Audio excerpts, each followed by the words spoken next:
So Steve Merager has been a member of the group since August 2016, so we're coming up on his 3-year anniversary. He's been an active member, including leadership, and we're looking forward to him presenting today. Take it away, Steve. Good, thanks, Dan. All right, so today I just want to talk a little bit about what I do, what my company does, and also just tell you some stories, some things that you may not be aware of that we do, that I've done. They're unusual things, but it might give you an insight into how different companies, different individuals have different needs that maybe we didn't think about. But, you know, first of all, hopefully this works. Yeah, so we work on, the first one is, this is not going to work. Okay, turn this off. Thought that was going to be clever. So we work on financial planning. By that, it's not what Dan does, I think. It's things like budgeting, it's cash forecasting, it's really getting into the deep nitty-gritty of a company, determining what money has been spent, what the ideas are, the ideas that the leader has for the company, what they want to do. Those things are critical because if you don't have a broad sense of where your company is, you don't know where it can go. And that's one of the key parts of having the ability to take advantage of opportunities. Analyzing operations and financials. You know, so something like Maria will set up the books and get things set up operationally. And I have a buddy here. I have a MC. That's funny. But, so what you want to do is you want to take a look at both the operations and the financials. Make sure that they are in sync. A lot of times they can be out of sync, and that's where money is lost. That's where opportunities are lost. That's where things like bids aren't created really well. So there's so many opportunities involved within a company. And it's awareness. I think all of us, you know, when we start looking deeply into ourselves, our company, all the things, awareness is everything. The things that humans are most afraid of is not actually getting hurt, it's the not knowing if they're going to get hurt. We can brace ourselves for something. We can also create a situation within ourselves where we can embrace the things, the opportunities that are coming up, that are available to us. And that's where once we are not always working on our company, sort of looking down like sort of plow horses, but looking up and seeing the things that are available to us, that's where we really start to have the greater success. As I talked about before, you know, we do have, you know, we're elite in the world, you know, there's not that many people that are entrepreneurs. There's bravery in this group, in the folks in this room, and all other people that have created businesses. It's a matter of embracing that, continuously embracing it, and going to that next level. You know, we can streamline existing work. There's all kinds of ways to do that. There's getting new, you know, people in to do things that they do best. I think one of the key ways to be successful is not to be a solopreneur. What I mean by that is each of us sort of start our businesses and we want to do everything in our business, but the reality is we can't. We don't know how to do it. So it's really getting other people in. Eliminating unnecessary loss. Those things can be, I mean, they can be all over the place. It can be spending money where you don't need to. Spending money where there's no return on investment. It's not having a budget. Just going, okay, well, you know, let's make sure that hopefully we don't, you know, overdraw the checking account. It's things like not paying taxes and getting fines. I mean, all of the things that can just suck money out of a company. Paying for apps that aren't necessary. And it's those little tiny things that just take away bit by bit of a company, and then all of a sudden it's, hey, what happened to all the money? Again, preparing for opportunities, that's one of the key things. It really is, there's so many things, and probably each of us have that sensibility of, oh, I could have absolutely, as the opportunity goes past this, I could have absolutely taken advantage of that had I known. Had I known that I wasn't going to destroy my company by, hiring somebody, or better yet, that I could have actually taken advantage of that opportunity had I hired that individual, or launched a new product, or worked with another company that was a strategic alliance with another company. There's so many different things that we can do, where it's growth. It's not just creating one thing and then that happens. It's adding things together so that it creates, grows exponentially. Growth and additional revenue, all those things that I just spoke about, creating new products, creating new services, creating new pricing structures. People love, and humans are designed, apparently, to look at 3 different pricing types, and they almost always go to the middle. So if you don't have 3 different pricing structures, then you're probably missing out on sales. And overseeing tax planning and prep, and that's one of the key things.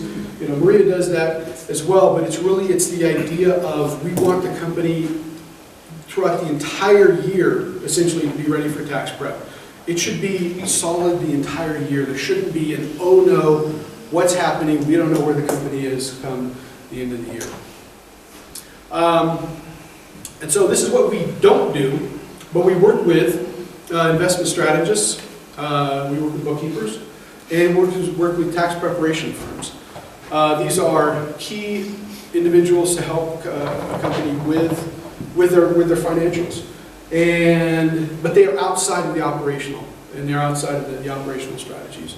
So those are really important things that we don't do. And when I started this company, not many people know or think they even have access to what a CFO does. I have 30 years of financial services experience, and this is a relatively unique offering. There's not many people that do this. But one of the things I have to do is say I don't do really any of these things, although my company does so. Yeah, well, we'll leave it at that. So I've talked about this before, and this is, stage 1 is where you think, hey, my financial strategy is to not overdraw my checking account. Number 2 is that totally different, didn't work. Let me get a spreadsheet going. Maybe I could, download all my bank transactions and I can do some things on a spreadsheet. Turns out most people don't know how to use a spreadsheet. So that doesn't really work. So stage 3 is when a bookkeeper, somebody gets a good bookkeeper, and that's a key part of this. Somebody like Maria, again, critical piece. But that is usually where a company is stable. They have a good company, they have a stable clientele, the product line is stable. So they're probably at a good place where they could maybe stay there. The idea is, hey, maybe I can stay there here forever. I'm safe now again. So bravery, and then get to that point of safety. Thing is, we can't stay in one place. That's another great way to fail. Let me say this in a positive way. The good way to be successful and to stay alive is to grow. And that's a stage 4 where, again, opportunities, we're in stage 3, we see just opportunities just passing us by. Somebody else got a huge contract, a huge government contract or whatever it is.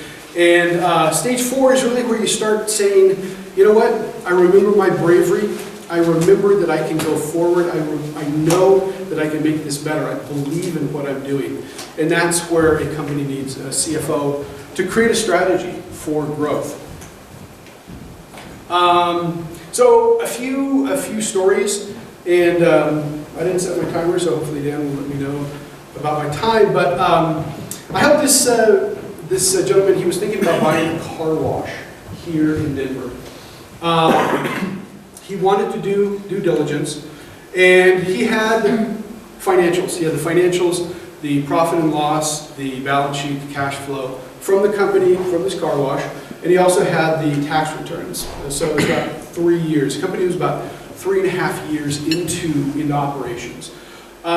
He asked me to take a look at them, and it was a deep dive. The tax returns are 50, 60 pages, financials. You're hoping that the bookkeeper actually did the job well, so that you're actually seeing what's real. Bookkeepers can do all kinds of things where it makes things look different than they are. And it's really easy to do that. 5 minutes. Huh? 5 minutes. Okay. Okay, well, I'm not gonna, okay, so there were some findings there, I mean, really interesting findings. And it was deep inside of these financials and mostly the tax returns. They had interest-only equipment loans that had not had any payment toward principal. The maintenance cost of this $1 million, cost $1 million to get that huge car wash, that huge machine. So the maintenance costs were going up, and it was going up dramatically. And this machine was supposed to last for 10 years, and it was only 3.5 years into it. There was insurance vulnerabilities with D&O insurance, directors and officers insurance. Most of the depreciation had already been taken. So what that means is that this $1 million machine, instead of 10 years of depreciation, they were doing it in 5 years. So they were taking $200,000 in depreciation, selling it at 3.5 years. It was a brilliant, I mean, it was perhaps unethical of them, but it was a great way for them to get all the money out of that company that they could before selling it. Guaranteed payments to partners had never been made, so there was that increasing obligation, and municipal taxes were increasing. So another company, we had a capitalization table, so that means this company is working to get large investors, 8-figure investment in. And so I had to create a capitalization table so that those investors can see what this company was, what it was worth, all the things. There were multiple investment types. There were the original investors. There was also loans that were made at a relatively high percentage. People were continuing to make ongoing investments. The company had cash flow, so we were making sure that there was the money for operations. There were also incentive shares, both to the management and in general. So that complicated things because those needed to be structured as common shares once the company went public. Yeah, and so moving from privately held to public, and it was a valuation after everything was said and done, what that public offering would be worth.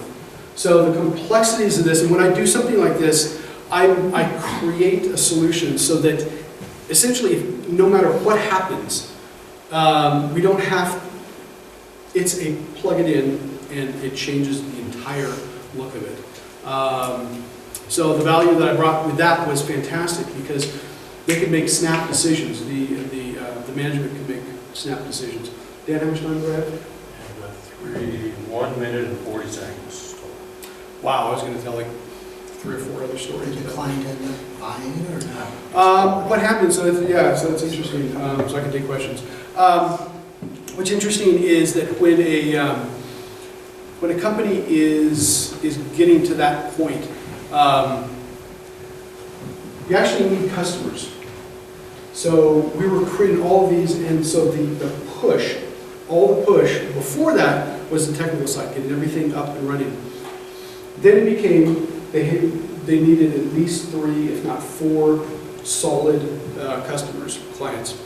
So it's in the process of doing that. The first customer was an absolute home run, out of the ballpark home run. It was the perfect customer. So right now, what's happening is closing in on those last 2, probably in the next couple of weeks. Did that answer your question? All right. Time for 1 or 2 more questions. What happened with the car wash? Did you buy it, or she just? He didn't. He didn't. After, because of your analysis. Yeah, it was iffy. It was iffy. There were so many things that were iffy.